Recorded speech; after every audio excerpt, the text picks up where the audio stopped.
চক্রবর্তী তৃণমূলের বিরুদ্ধে তীব্র আক্রমণ শানিয়েছেন। তার দাবি, তৃণমূলের নেতারা এখন আবাস প্রকল্প থেকে নাম কাটানোর লাইনে দাঁড়িয়েছে।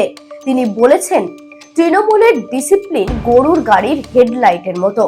অভিষেক ব্যানার্জির অবস্থাও কটাক্ষ করে তিনি বলেন, তাকে এখন সুব্রত বক্সির পাশে বসতে হচ্ছে। বাংলাদেশের সাম্প্রতিক পরিস্থিতি নিয়ে তিনি মন্তব্য করেন, মৌলবাদী শক্তির উত্থান উদ্বেগজনক এবং বাংলাদেশ থেকে শিক্ষা নেওয়া উচিত। এই নিয়ে কেন্দ্রের অবস্থান স্পষ্ট করার আহ্বান জানান তিনি। হুমায়ুন কবিরকে শোকজ করা হয়েছে। কদিন ধরে হুমায়ুন কবির সংবাদ মাধ্যমের শিরোনামে আছে, খুবই হয়তো খুশি, কিন্তু আমি বলছি তৃণমূলের শৃঙ্খলা এসব কথার কোনো মানে আছে নাকি? গরুর গাড়ির হেডলাইট কোনো মানে আছে? দল তৃণমূল, লুঠেরার দল, বেআইনি সম্পদের দল, দাপট ক্ষমতা এবং বেআইনি সম্পদ তিনটে মিলেমিশে আছে। ফলে ক্ষমতার জন্য যা খুশি তাই করা যায়, এইরকম যখন অবস্থা কার্যত, তখন এইটার কোনো মানেই হয় না তৃণমূলের শৃঙ্খলা। হুমায়ুন কবির এরপরেও বলেছেন, আমি বেশ করেছি, আমি ভাইপোকে উপমুখ্যমন্ত্রী দেখতে চাই। ওর যেটা বলা উচিত ছিল, মুখ্যমন্ত্রী তো ভাইপোকে নেতা বানিয়েছে, একের পর দুই স্থান দিয়েছে, তো মুখ্যমন্ত্রী মুখ্য হলে ভাইপো উপমুখ্য, এটা তো মুখ্যমন্ত্রী ঠিক করেছেন, একের পরে দুই করে দিয়েছেন। ফলে এটা তো আর হুমায়ুন কবিরদের দোষ নয়, সবাইকে ঠেলে সরিয়ে ভাইপোকে 2 নম্বর স্থানে যখন মুখ্যমন্ত্রী বসিয়েছেন, আজকে মুখ্যমন্ত্রী দুঃখ পেলে তো হবে না। হয়তো মুখ্যমন্ত্রী বুঝে গেছেন যে আসলে হুমায়ুন মানে একটা শিন্ডে ভাব, দিল্লির বিজেপি ওরকম চেষ্টা করছে, তাতে রাগমাগ হতে পারে। কিন্তু যদি সত্যিই কোনো শৃঙ্খলা কমিটি থাকে, তাহলে দলের বাইরে গিয়ে খুশিমতন নেতাদের বিরুদ্ধে গালিগালাজ করার জন্য হুমায়ুন কবিরকে এক্সপেক্ট করতে হয়। করুন। বিস্তারিত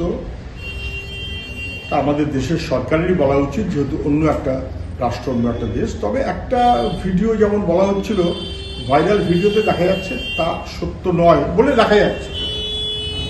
কোনটা সত্য নিশ্চয়ই পরখ করে দেখার সুযোগ আছে কারণটা কারণ, কিন্তু জাতীয় পতাকার পাশে অন্য একটা পতাকা তোলার কারণে দেশদ্রোহ হয়েছে বলে যে অভিযোগ করা হচ্ছিল চিন্ময়ানন্দ স্বামী সম্বোধ নাম, তার বিরুদ্ধে, এখন দেখা যাচ্ছে ওটা তো জাতীয় পতাকা বাংলাদেশের নয়। ফলে বেঠিকভাবে কি দেশদ্রোহী বলা হলো? এবং দেশদ্রোহী এই তকমাটা মৌলবাদীরা, সাম্প্রদায়িক বাহিনী, তারা তো ব্যবহার করতে পছন্দ করে, স্বৈরাচারী বাহিনী ব্যবহার করতে পছন্দ করে। আমাদের দেশে আমরা দেখিনি জেএনইউ ছাত্র তাদের সব দেশদ্রোহী দাগিয়ে দেওয়া হয়েছে। বাংলাদেশে কি একই রকমভাবে দেশদ্রোহী দাগিয়ে দেওয়া হচ্ছে? আমাদের দেশে দেশদ্রোহী দাগিয়ে দিলে যেমন অপরাধ, বাংলাদেশের দেশদ্রোহী দাগিয়ে দিলে তার চাইতে বেশি ছাড়া কম অপরাধ হবে কেন? প্রত্যেকটি মহলে অস্বস্তিটাই স্বাভাবিক।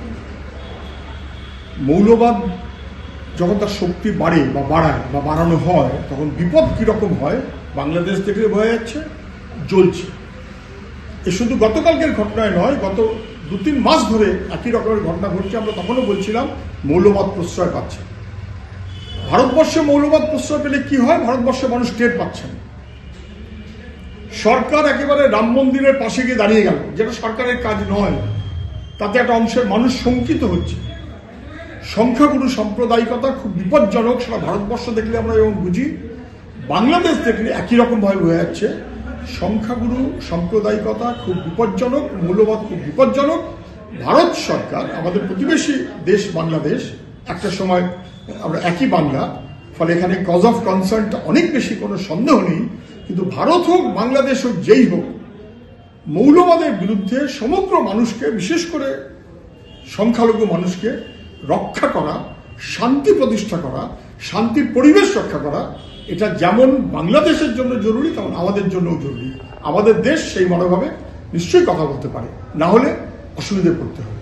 এখন হাল এমন যে অভিষেক ব্যানার্জিকে বসতে হচ্ছে সুব্রত বক্সির সঙ্গে, যে সুব্রত বক্সির অভিষেকের সঙ্গে দেখা করার জন্য অ্যাপয়েন্টমেন্ট দিতে হতো।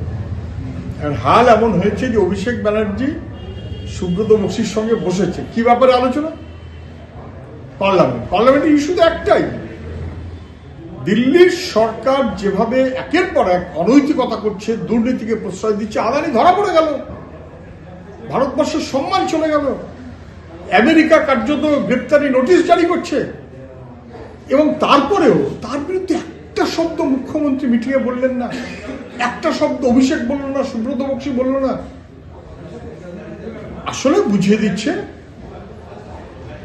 বিজেপি যা চায় সেই মনোভাবে তৃণমূল চলতে রাজি।